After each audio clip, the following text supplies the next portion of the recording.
नमस्कार किसान भाइयों, वेरी गुड मॉर्निंग। मैं लखन अपने यूट्यूब चैनल लखन जर्नी पर आप लोगों का स्वागत करता हूं। और आज मैं आपको एक ऐसी न्यूज़ देने जा रहा हूं दोस्तों, जो कि मुझे बिल्कुल भी पसंद नहीं आई। क्योंकि दोस्तों, किसानों को जब भी फ़ायदा होता है तो किसी को भी अच्छा नहीं लगता है, चाहे वो मीडिया हो या सरकार हो।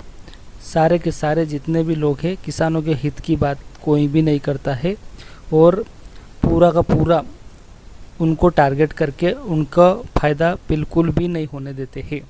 ऐसा ही दोस्तों आज के एबीपी जो न्यूज़ है उनने छापा है, जो कि मुझे काफ़ी बहुत ही बेकार लगा है। क्योंकि उन्होंने जो प्याज के दाम बढ़े हैं इसी को लेके एक टारगेट करा है सीधा सीधा। पेट्रोल डीजल के बाद अब प्याज हुआ महंगा, कीमतों में आया इतना ज़्यादा उछाल।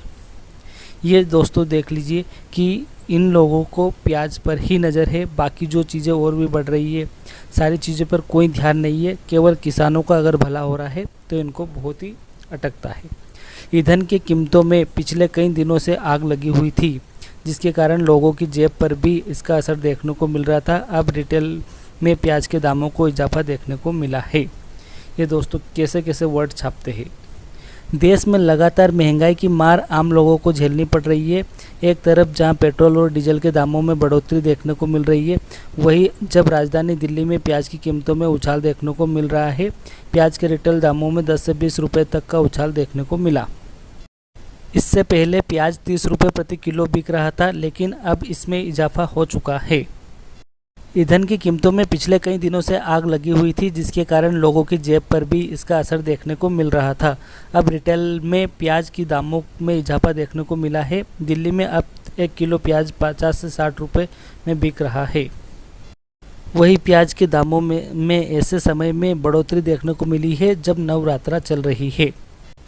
प्याज के दामों में बढ़ोतरी का ये हाल तब है जब देश में नवरात्रा का पर्व चल रहा है। कई लोग प्याज का त्याग कर देते हैं। वही दाम बढ़ने के पीछे बारिश को वजह बताया जा रहा है।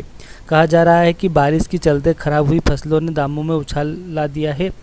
कहीं वही कहा जा रहा है कि आने वाले दिनों में प्याज के दामों में और भी ज़्यादा इजाफा देखने को मिलेगा।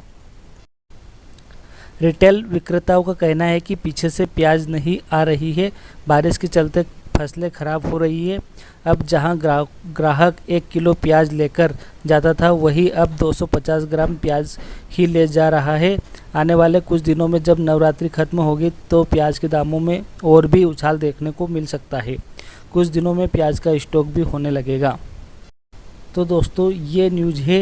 ये न्यूज़पेपर वाले जो एबीपी न्यूज़पेपर है, जो कि काफ़ी ज़्यादा पॉपुलर है, तो इन लोगों को ऐसी न्यूज़ छापने की क्या ज़रूरत है। अब इन्हें कौन बताए कि किसान को लागत ही 1 किलो पर 19 रुपये लग जाती है और वह 30 रुपये में कभी बेचता भी है, तो कौन सी बड़ी बात है।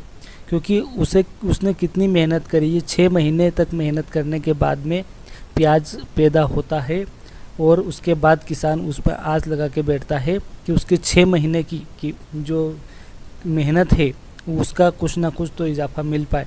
लेकिन इन लोगों को बिल्कुल भी नहीं पछता, क्योंकि ये यही चाहते हैं कि जो किसान जहाँ है वहीं का वही कर्जे में डूबा रहे और इनके जो चैनल है उनकी रेटिंग बढ़ती रहे और इनका फ़ायदा होता रहे। इनको किसी से कोई मतलब नहीं है, ये अपना ही सोचते हैं। दोस्तों आपको बताना चाहूँगा कि ये सीधे सीधे डेली बेसिस पे कोई ना कोई पेपर इस चीज़ को छापता रहता है, तो सरकार खुद दबाव में आ जाती है और या तो निर्यात बंद करती है या आयात करवा लेती है। तो दोस्तों ये इस जो प्याज का मुद्दा है जो काफ़ी ज़्यादा हाई जा रहा है, इन्हें हाईलाइट करते हैं धीरे धीरे करके। क्योंकि डेली बेसिस पे अगर ये न्यूज़ देते रहेंगे प्याज से रिलेटेड, तो सरकार अपने आप घिर जाती है और उसे कहीं ना कहीं एक्शन लेना पड़ता है। तो दोस्तों यही चीज़ें हैं।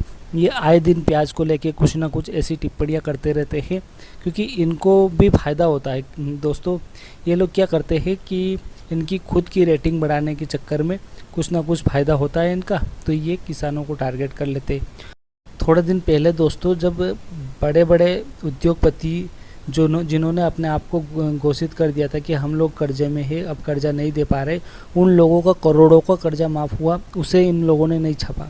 क्योंकि उनसे इन लोगों को फ़ायदा नहीं हो रहा है। जहाँ किसान के प्याज की कीमत बढ़ गई है तो इन लोगों के पेट में दर्द होने लग गया और ये आके झट से पेपर में कुछ ना कुछ टिप्पणियाँ कर देते हैं।